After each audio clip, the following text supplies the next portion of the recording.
And I called my mom, like, Iowa reached out. We're like freaking out. That's so cool. And then actually, Coach Ferentz called me when we're going by the 7-Eleven right outside my wife's parents' house.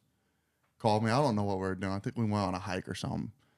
And he gave me a ring, and he's like, hey, Jack, we got an offer for you if you want to come, all that stuff. And I asked if it's committable, and he's like, yep, coach, I'm a Hawkeye. Just that quick. That's awesome. Like, I think I committed 10 seconds after he offered me. That's so cool.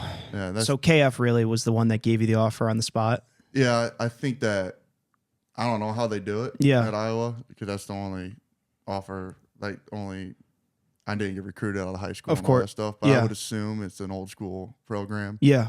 The head guy makes all the shots. Oh, yeah, he does. He called me, too, when I earned mine, too. It's just a surreal call. It's a surreal call for sure. Mm-hmm. You're like, whoa.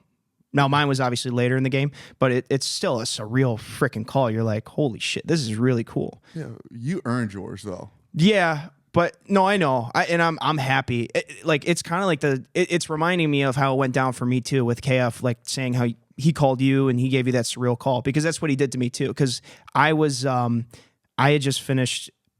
We were getting ready to go into the bowl season, bowl prep, and it was heading into. It was my last year, so heading into bowl prep of my last year, and we were talking about a scholarship, like putting me on in the springtime for my junior year for the previous season, and then having me on for my junior year. But that didn't work out, so he was just going to put me on for the springtime of my senior year, and cover that, and. Because he thought I was going to be a fifth year. But I was having concussions. I was going through all that. And I was just like, dude, I can't do it anymore. My brain's killed. Being the shield on punt, playing on special teams on kickoff return, dude, my fucking brains are getting scrambled here. Just literally being a cinder block, just trying to hold ground and a sledgehammer coming right at you. Yeah. Middle shield's the worst position. It sucks, dude. Terrible. Terrible for your brain. You're going to lose some brain cells, dude, for sure. But... So I was done. So I was in my last year, and then he's like, all right, well, and I went in and I sat down with him and I talked to him and I explained the situation. He's like, all right, well, we're going to put you on still for the springtime this year, even though you're not going to be here. He's like, I still need to honor that. So I was like, okay, thank you. I appreciate that. Appreciate everything, coach. Thank you so much. Yeah. And then the day before or 2 days before we're getting into the bowl prep season, like I was saying, I get a call from him and he's like, hey, Louie, I'm about to get on a flight right now. I'm about to go do some recruiting.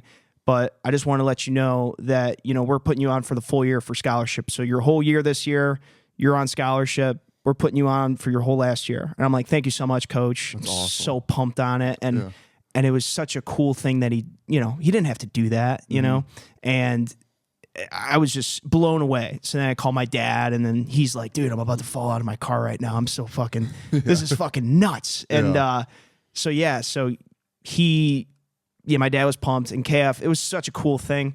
And, it was, I knew that he was the head guy that made the decision because KB didn't know. None of the coaches knew. Yeah, he was the only one. And I told some guys, and I told Logan Lee, and Logan was like, hey, can I tell some of the other players? Is that fine with you? And I'm like, yeah, man, that's no big problem. It's not a big deal. And then he told the whole D-line, and then they all fucking were pumped. And then, and then KB was like, no shit. When did that happen? And, so KF had done that, and it was such a. And also, when I went in to speak with the lady who handles the scholarships, because I had to go in and meet with her and sign something, she was like, "Hey, just want to let you know, like, this doesn't ever really happen. Like, this is a really special thing. He doesn't ever do this." So I was like, "That's freaking cool." Yeah. So it just shows how good of a guy he is. He's the best dude in the world. He's top tier. He is I always stood in the NFL locker room. They're always trying to shit on Iowa. And I said, you can say whatever you want, but you're not dragging Coach Ferentz's name through the mud. Like, you could say whatever you want. I'm still going to fight for Iowa. I don't care. Right. But I said, as soon as you start trying to drag Coach Ferentz through the mud, we got problems. Yeah. That's why I'm like, no. You go to battle for that guy, man. Oh, such a good guy. Yeah.